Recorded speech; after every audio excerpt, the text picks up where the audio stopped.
Hi everyone, welcome to my channel. ఈరోజు మన వీడియోలో రంజాన్ స్పెషల్ ఇఫ్తార్లో తీసుకునే గంజి రెసిపీని షేర్ చేయబోతున్నాను. ఈ గంజి టేస్ట్ అయితే అదిరిపోతుంది, అలాగే హెల్దీ కూడా. ఒకసారి ఈ గంజిని టేస్ట్ చేస్తే ఫిదా అయిపోవాల్సిందే. ఈ గంజిని ఆష్ అని కూడా పిలుస్తారు. ఈ గంజి మనకు ఇన్స్టాంట్ ఎనర్జీని ఇస్తుంది, అలాగే బరువు తగ్గాలనుకునేవారు ఈ గంజిని తీసుకోవచ్చు. ఇక ఆలస్యం చేయకుండా ఎంతో టేస్టీ అండ్ హెల్దీ గంజి రెసిపీని ఎలా ప్రిపేర్ చేసుకోవాలో చూద్దాం. పదండి ప్రాసెస్లోకి అయితే వెళ్ళిపోదాం. ముందుగా స్టవ్ మీద బౌల్ని అయితే ఉంచి 3 స్పూన్ల వరకు ఆయిల్ని వేయండి. ఆయిల్ కాస్త వేడయ్యాక 4 లవంగాలు, 3 దాల్చిన చెక్క, 1 స్పూన్ వరకు జీరాను వేసి అర నిమిషం వరకు వేగనివ్వండి.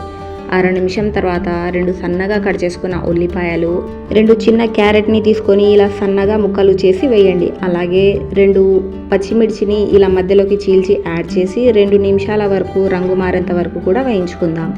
2 నిమిషాలకి ఉల్లిపాయలు అనేవి కాస్త రంగు మారాయి. ఇప్పుడు మనం ఇందులోకి 1 స్పూన్ వరకు అల్లం వెల్లుల్లి పేస్ట్ని వేసి పచ్చి వాసన పోయేంత వరకు కూడా వేపుకోవాలి.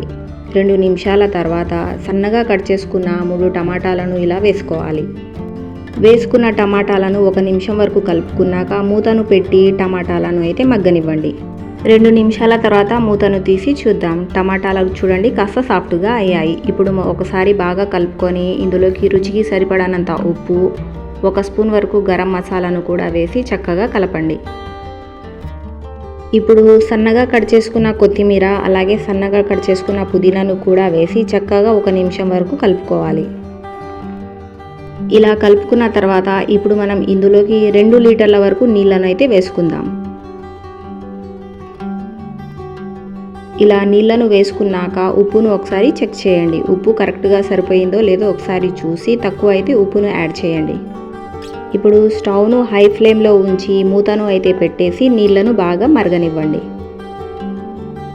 10 నిమిషాల తర్వాత మూతను తీసి చూద్దాం. చూడండి నీళ్ళు అనేవి మరగడం స్టార్ట్ అయ్యాయి. ఈ స్టేజ్లో మనం టీ తాగుతాం కదా, ఆ గ్లాసుతో 1 గ్లాస్ వరకు సూజీ రవ్వను ఇలా మెల్లగా ఒక చేత్తో కలుపుతూ 1 చేత్తో రవ్వను వేస్తూ ఇలా కలుపుకుంటూ వేసుకోవాలి.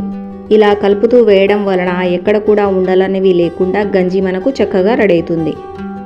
సూజీని వేసుకున్నాక ఇప్పుడు అదే గ్లాసుతో 1 గ్లాసు వరకు ఓట్స్ను కూడా ఇలా కలుపుకుంటూ వేయండి. ఇప్పుడు స్టవ్ను మీడియం ఫ్లేమ్లో ఉంచి 5 నిమిషాల వరకు ఇలా కలుపుతూ మరగనివ్వండి.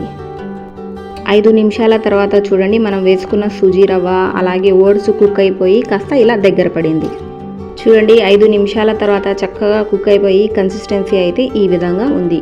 ఈ స్టేజ్లో మనం స్టవ్ను అయితే ఆపేసి ఒక బౌల్లోకి అయితే ట్రాన్స్ఫర్ చేసుకొని కారం బూందీ లేదా కారం పూసుకొని పైన ఇలా గార్నిష్ చేసుకొని గోరువెచ్చగా దీన్ని సర్వ్ చేసుకోవడమే. చూసారు కదా ఫ్రెండ్స్, రంజాన్ స్పెషల్ గంజిని ఎలా ప్రిపేర్ చేసుకోవాలో. మీరు కూడా ఈ రెసిపీని ట్రై చేయండి. ట్రై చేస్తే ఎలా వచ్చిందో కామెంట్ చేయండి.